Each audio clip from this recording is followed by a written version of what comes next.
Ya, kata Nabi kan mengatakan as-sa'adah kullu sa'adah kullu umrin fi ta'atillah.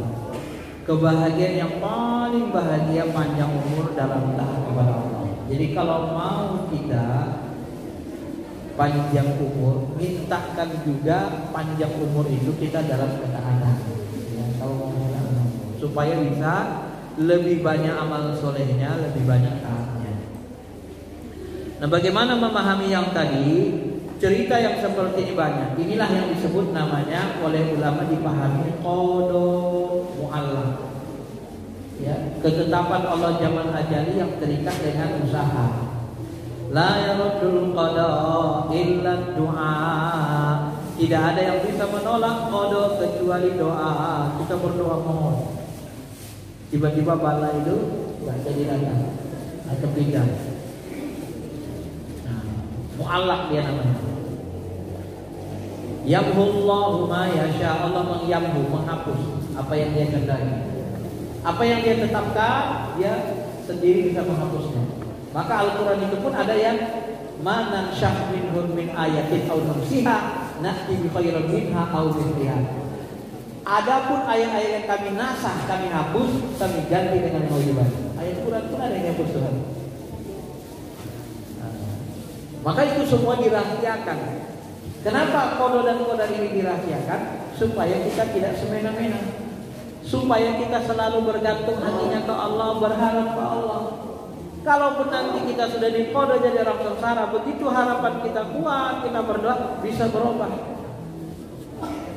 Maka kemarin ketika saya membahas tentang qada-qadar ini, ya, dalam khutbah Jumat, waktu itu ada tuan saya dengar, dia dijelasin. Kemudian kita diskusikan lagi kembali. Ya. Jadi ajal itu tidak bisa dirubah. Fa idza jaa ajaluhum la yastakhiruna sa'atan wa la yastaqimun. Ini pemahaman ahli ma'rifat tasawuf. Apabila ajal itu sudah datang, tidak bisa dimundurkan, tidak bisa dimajukan. Maksudnya apa?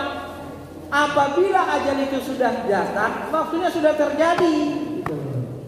Kalau sudah terjadi, datang sakratul maut, meninggal, nggak bisa dimundurkan lagi. Dimajukan tidak bisa, dimundurkan tidak bisa. Kenapa? Sudah terjadi.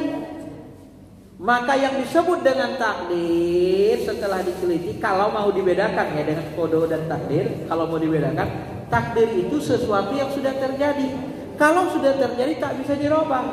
Sampai-sampai Tuhan saya bilang, Tuhan saja tak bisa merubah kalau sudah kejadian. Bagaimana dia mau merubah? Adam sudah terusir dari sorga, iblis terusir dari sorga. Mau dirubah Tuhan? Bagaimana Tuhan merubahnya?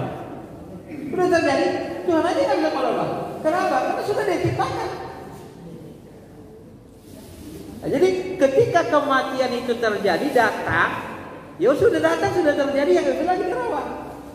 Tapi sebelum datang dia masuk doa, masuk sedekah. Dengan sedekah bisa menanjak umur, masuk silaturahmi, bisa berubah lagi. Itu kata Tuhan tadi. Ya. Musa, dia terus-menerus bermohon. Dia terus-menerus berbuat baik.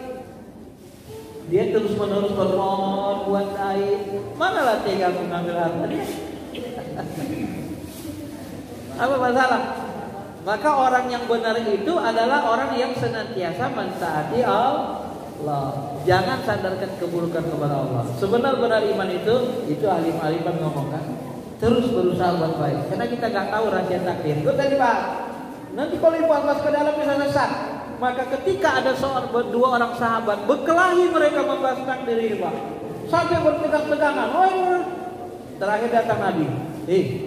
Apa untuk ini aku diutus? Supaya kalian berkelahi, supaya membahas qadar ini. Bukan untuk ini aku diutus, kata Nabi. Terdiam sama semua. Wajah Nabi merah marah. Karena kata ulama, kita nggak bisa, akal kita ini terlalu lemah untuk mengetahui seluruh rahasia kekuasaan ilmu Allah. Nggak kuat Pak, nggak bisa terima semua. Karena ilmu Allah itu sangat luas. Karena itulah kita gak diberitahu semuanya juga. Sebenarnya karena akal kita lemah, sebenarnya kita bersyukur gak diberitahu semua. Kadang-kadang itu kalau diberitahu bisa pecah kepala kita. Pahamnya. Makanya Nabi mengatakan kan simpel. Jadi kami gak usah berusaha lihat. Oh jangan. Tugas kalian apa yang diperintahkan Allah lakukan, apa yang dilarang tinggalkan, itu aja. Jangan diurusi takdir Allah, bukan urusan kita. Kalau bahasa saya begitu. Jangan diurus kerja Tuhan. Masa kita urus kerja Tuhan? Ini sama dengan orang ini, Pak. Sampai enggak pahala Fatihah kepada orang mati, pahala baca Quran?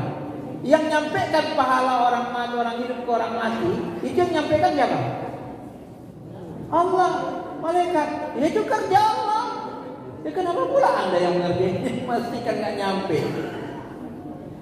Kerja Anda apa? Kerja Anda doakan saja. Mohonkan ke Allah sampaikan pahala ini. Yang nyampaikan Allah. Kalau enggak Allah sampaikan enggak nyampe. Kalau Allah sampaikan apa masalah? Jadi kerja Tuhan itu gak usah diurus gitu. Yang kita urus adalah kerja hamba. Apakah bahasa ma'rifatnya tadi? Syarat hamba. Syarat hamba itu apa? Mohon ampun. Yang mengakui kesalahan, kelemahan, mentaati Allah, itu syarat hamba. Itu aja lakukan. Itu tugas kita. Jadi memahaminya tadi kalau sudah terjadi Pak ya, kalau belum terjadi masih bisa berubah kalau dia mu'alaf ya. Ada yang sudah dikodok Allah sejak zaman ajali. Sekiranya kalian mengambil, kalau bukan karena takdir Allah, ketetapan Allah sebelumnya, niscaya kalian akan ditimpa azab yang besar karena kalian mengambil tebusan harta rampasan itu, harta perang itu, ngambil tebusan dari perang. Nah itu nggak berubah. Karena sudah ditetapkan Nabi dan sahabat tidak menerima ajab, waktu diambil tebusan dari orang-orang musyrik, ya, marah sekali Allah sebenarnya. Tapi nggak jadi turun ajab. Kenapa? Karena sudah ditetapkan mereka tidak diajab. Itu berubah Pak. Itu namanya qada mubrah. Itu karena kasih sayang Allah. Begitu memahaminya. Jadi ulama ini hanya memudahkan akal kita supaya kita tidak salah paham, supaya kita tidak ingkar kepada Allah. Kuncinya memang harus yakin Allah Maha Bijaksana, Maha Kuasa, bersabar terhadap musibah, keburukan, mohon ampun terhadap dosa, dan bersyukur, memuji Allah terhadap segala kebaikan yang Dia berikan. Nah, itulah tugas hamba, itulah yang harus kita lakukan. Jangan terlalu banyak membahas sehingga nanti sesat dan tergelincir. Ya. Baik, bisa pahami Pak ya? Ada lagi? Satu lagi? Cukup? Udah terang banget ya. Saya kira itu saja dulu. Mudah-mudahan bisa menambah keyakinan kita dan membuat kita semakin istiqomah untuk mentaati Allah Subhanahu wa taala. Mengetahui ilmu ini sebenarnya menambah iman kita kepada takdir, kepada Allah, keyakinan kita dan keyakinan kita kepada Allah yang Maha Bijaksana. Ditambah lagi kita istiqomah menjalani ketaatan, tidak menyandarkan keburukan kepada Allah. Terima kasih. Assalamualaikum warahmatullahi wabarakatuh.